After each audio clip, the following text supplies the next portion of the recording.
अपना रिजिग्नेशन दिया है और कल वो शपथ लेगी, नई सरकार बनेगी। अब तो पूरा नियंत्रण आज भी चुनाव आयोग और सेंट्रल जो फोर्स भेजा था लाखों की संख्या में, उनके हाथ में ही लॉ एंड ऑर्डर है। अगर कुछ हुआ है तो ज़रूर ये जिम्मेदारी सबकी बनती है। अब चुनाव ख़त्म हुआ है, अब चाहे लोग यहाँ के हो या वहाँ के हो, कोई भी हो, अगर संयम नहीं रखेंगे और खून खराबा बढ़ता ही जाएगा तो सबका नाम उसमें खराब हो जाएगा। अब लोगों ने ममता जी और उनके पार्टी को भारी बहुमत से जिता कर दिया है, तो सबसे ज़्यादा ये पहली जिम्मेदारी तृणमूल कांग्रेस के नेताओं की बनेगी कि लोगों को शांत करें। लेकिन ताली एक हाथ से भी नहीं बजती। हाँ सर, वहीं जिस तरह से बात करें, बीजेपी के नेता हैं दिल्ली के परवेज साहिब सिंह, वो कहते हैं कि जिस तरह से हिंसा हो रही है, वहाँ के नेता, वहाँ के विधायक, यहाँ के वहाँ के मुख्यमंत्री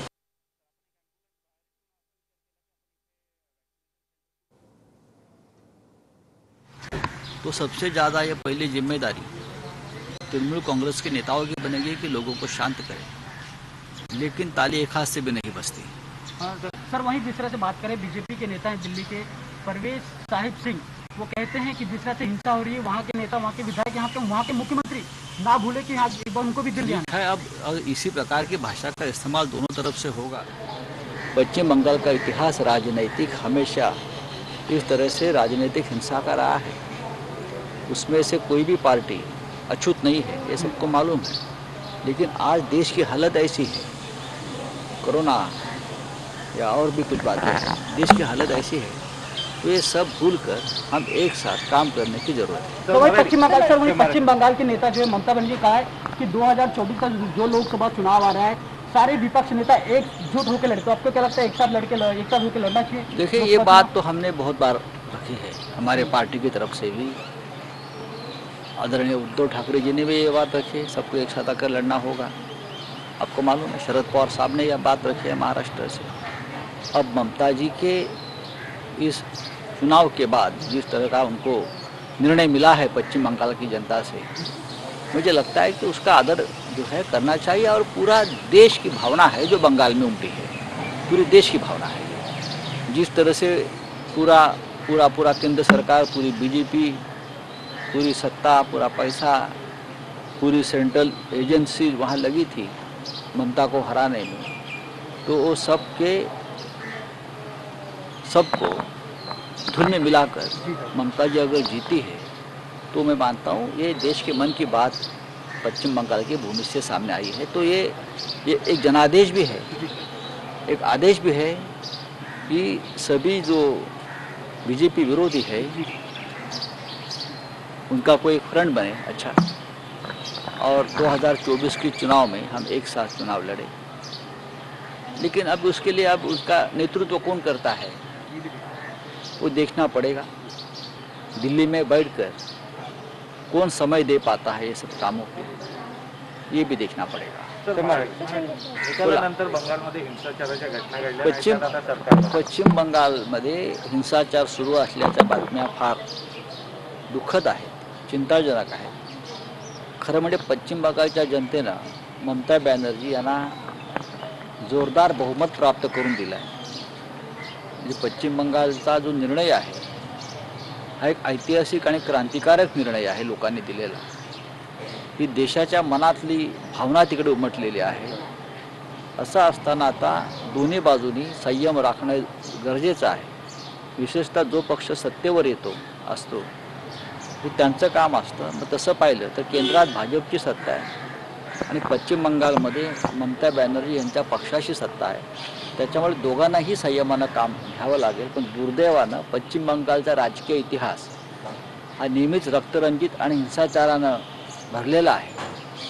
हे जरी खरं असलं तरीसुद्धा आज देशाची स्थिती ही अत्यंत गंभीर आहे। सगळ्यांनी निवडणुकांमधले मतभेद वाद एक मिटवून कोरोनाविरुद्ध लढण्याची एक गरज असताना सुद्धा हे का होत आहे याचा विचार दोन्ही बाजूने करायला हवा।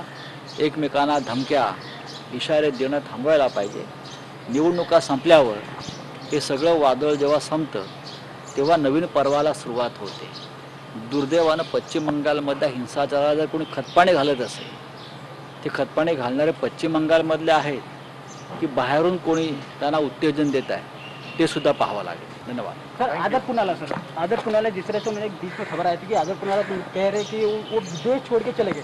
खबरें आ रही थी कि उन्होंने कहा कि उनको कुछ नेताओं ने धमकी दी है वैक्सीन को लेकर. देखिए बयान किस तरह देखिए ये अदर पुनावाला जी ने उसके बारे में एक एक्सप्लेनेशन दिया है कि उनको तोड़ मोड़ कर गलत तरीके से उनका बयान सामने आया है, ऐसा पुनावाला जी ने कहा है. महाराष्ट्र में से तो उनको कोई इस प्रकार की धमकी नहीं दे सकता. मैं आपको बताना चाहता हूँ कोई बड़ा नेता या बड़ी पार्टी, ये महाराष्ट्र की परंपरा नहीं है. हम तो पहले से बोल रहे थे कि हमें गर्व है कि इस प्रकार की जो वैक्सीनेशन है महाराष्ट्र में बन रही है और पूरे देश के लिए बन रही है.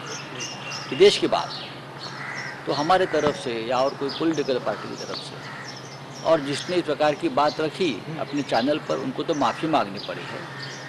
तो अगर कोई है तो उनकी जांच होगी. लॉ एंड ऑर्डर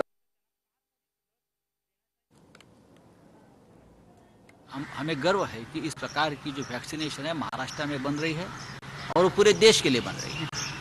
ये देश की बात तो हमारे तरफ से या और कोई पॉलिटिकल पार्टी की तरफ से और जिसने इस प्रकार की बात रखी अपने चैनल पर उनको तो माफ़ी मांगनी पड़ी है.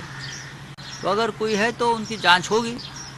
लॉ एंड ऑर्डर का सवाल अगर वैक्सीनेशन के बारे में कोई निर्माण करता है, पैदा करता है, तो जरूर हमारी सरकार उसकी जांच करेगी. सर क्या सुरक्षा प्रोवाइड करी जिस तरह से केंद्र उनको सुरक्षा प्रोवाइड की है? देखिए उनकी सुरक्षा करना ये सबकी जिम्मेदारी है क्योंकि उनका काम है वो देश की जनता के लिए है, जनता की सुरक्षा के लिए है और राष्ट्र के लिए है.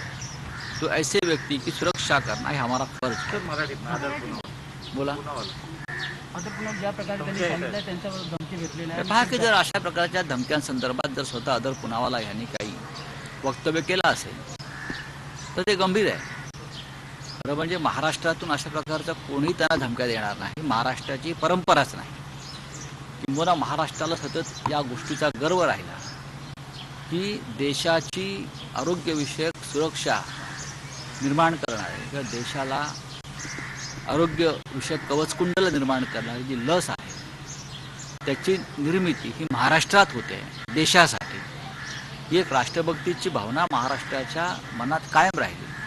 त्याच्यामुळे महाराष्ट्रातले कोणतेही नेते राजकीय पक्ष जी आमची परंपराच नाही अशा प्रकारे धमक्या दहशत निर्माण करणं ही आमची परंपराच नाही. जर कोणी करत असेल केली असेल तर त्या संदर्भात केंद्र सरकारनं आणि राज्य सरकारनं दोघांनीही खोलवर तपास करावा एवढंच मी सांगू शकतो. सर आशिष शेलार यांनी काल सांगितलं शिवसेनेने बेळगाववर भाष्य करू नये त्यांची thank you sir. Thank you doctor sir. तर महाराष्ट्रातून कोणी अदर पुनावाला यांना धमक्या देणार नाही, मात्र त्यांचं वक्तव्य गंभीर आहे. महाराष्ट्रातून कोणी धमक्या देणार नाही असं म्हणतात संजय राऊत. आणि अर्थात ज्या प्रकारे अदर पुनावाला यांनी वक्तव्य केलेलं आहे खरं तर राज्य सरकारनं आणि केंद्र सरकारनं त्यात लक्ष घालावं असं देखील आता संजय राऊत म्हणालेत. आताची मोठी बातमी आपण बघतोय संजय राऊत यांचं वक्तव्य. अर्थात आशिष शेलार यांनी काल जहरी टीका केली होती शिवसेनेवरती. त्याविषयी विचारलं असता त्यावरती बोलणं मात्र संजय राऊतांनी टाळलेलं आहे. दहशत निर्माण करणं ही आमची